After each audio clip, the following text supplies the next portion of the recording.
ititreat ko ngayon yung aking uric acid. For example, ito naman, calcium stone. Iba-iba siya. Diba? So, katulad nun, calcium stone, pag mataas ang intake mo ng mga high oxalate food, too much coffee, pero masarap ang coffee ng Pepsi. Pepsi, so the best. 1 cup lang naman tayo. Yeah. So, too much coffee, too much tea, too much dark chocolate, potato, patatas. May oxalate rin yan. So, yun yung mga bagay na kinakailangan natin. Kumaga, you have to limit the intake. And also, ang oxalate naman kasi, pwede siyang ilabas ng katawan natin kung kakain tayo sa mga pagkain rich in calcium. At pag-uusapan na, di ba ang misconception ng mga tao dyan sa bawal kumain ng calcium kasi meron kang kidney stone, kasi meron kang calcium stone. Hindi. Next time, i-discuss natin kung bakit. May pwede ba tayong invite din na ibang doctors pa to discuss about gano'n na para at least interactive tayo.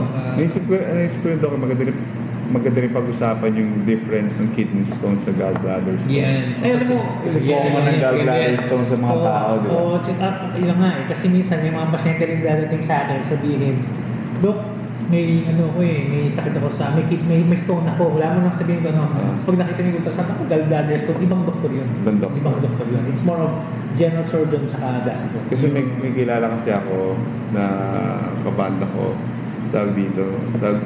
hindi siya nagpapatanggal ng gallstones. Kasi iniinda niya yung pain. Kasi di pa naman daw sabi ng doktor niya, kung hindi mo pa gusto mong pa-opera, Pero yun nga. Ako na-opera na ako. Gallstones. Laptop ko. Yung ba yung incision, yung tutusok?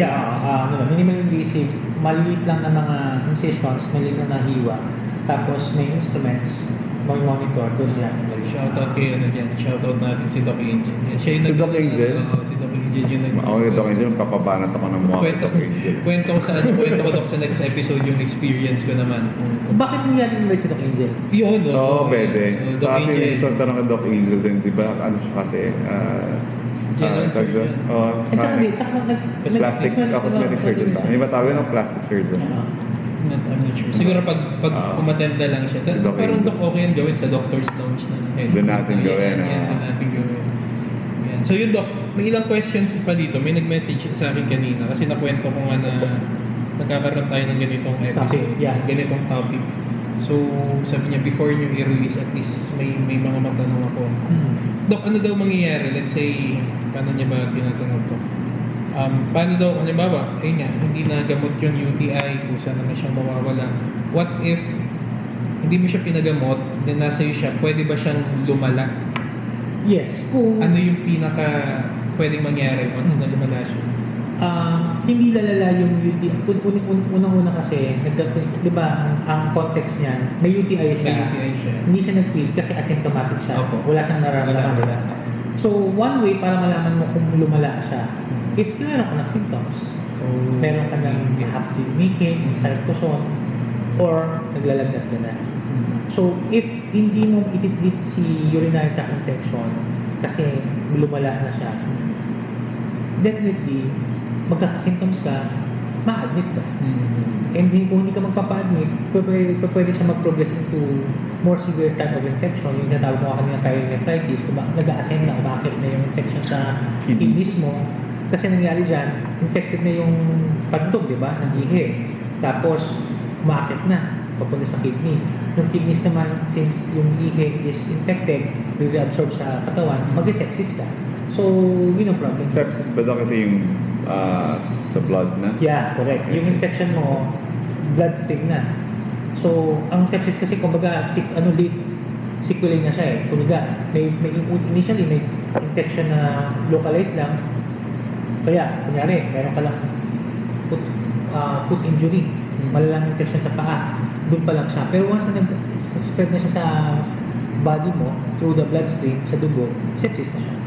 Which is ayaw natin mangyari kasi may mga pasyente na mamatay sa severe sepsis talaga.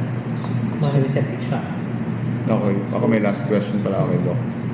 Doc, ang edema ba tama pronunciation? Gaano rin ba siya? Cause din ba siya ng problema sa UTI and sa kidneys? Good question yan, sir. Ang edema o yung pagmamanas in Tagalog, marami siyang pwedeng cause. So, pwedeng nag-renal failure ka or kidney failure dahil sa ikaw ay yung function ng kidneys mo, hindi na siya properly functioning yung kidney. So, nagkakaroon ka ng pagmamanas. That's number 1. Number 2, kapag ikaw ay may liver problem, may cirrhosis ka. So, pag may liver problem ka, manginginom ka, sinira mo na yung atay mo. So, nangyari dyan, nagkakaroon ka rin ng edema to lower part. Kasi, yung circulation rin is compromised. So, edema ka rin yan. Next is kapag meron kang heart failure. Kasi yung heart mo, di ba, the heart will pump blood in and out. Yung same gano. Pag nag-heart failure ka, pwede ka rin magkaroon ng edema or pamamanas. Isa pa is kung magpangit yung protina ng katawan mo. Kasi normally yung protina is ina-attract niya yung tubig papunta sa blood vessels. Pag pangit yung protina mo, either through poor nutrition, pwede ka rin magkaroon ng edema.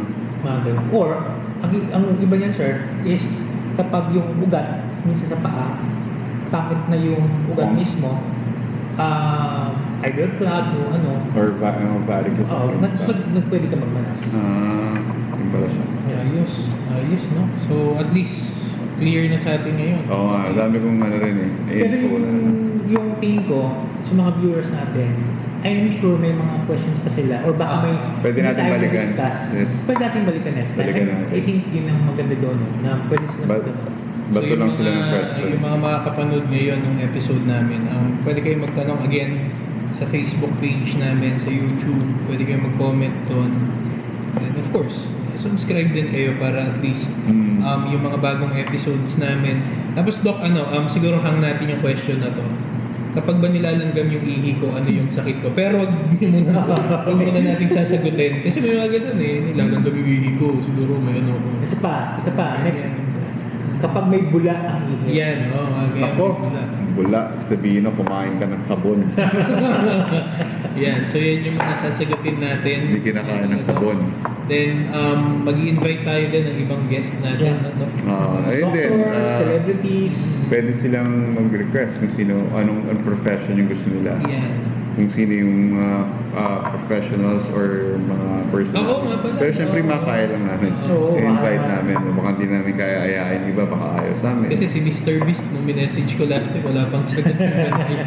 Wala pa din dyan sagot. Nasa spam Nasa-spam na yan. Pwede rin natin ibang hindi makakasama sa atin ng in person. Pwede natin i-zoom na lang. Zoom natin yung ibang guest. Pwede yun. AI mo siya. AI mo si Mr. Beast. Nagtatagalog. Ayun, Doc. So, nasagot naman yung mga katanungan natin. Pre, so, yun nga, sa mga makakanood ng episode na to, pag may mga questions pa, tanong lang kayo. Or, yung iba kasi, Doc, baka nahihiya dun sa comment, pwede nyo din kami i-PM. Yeah.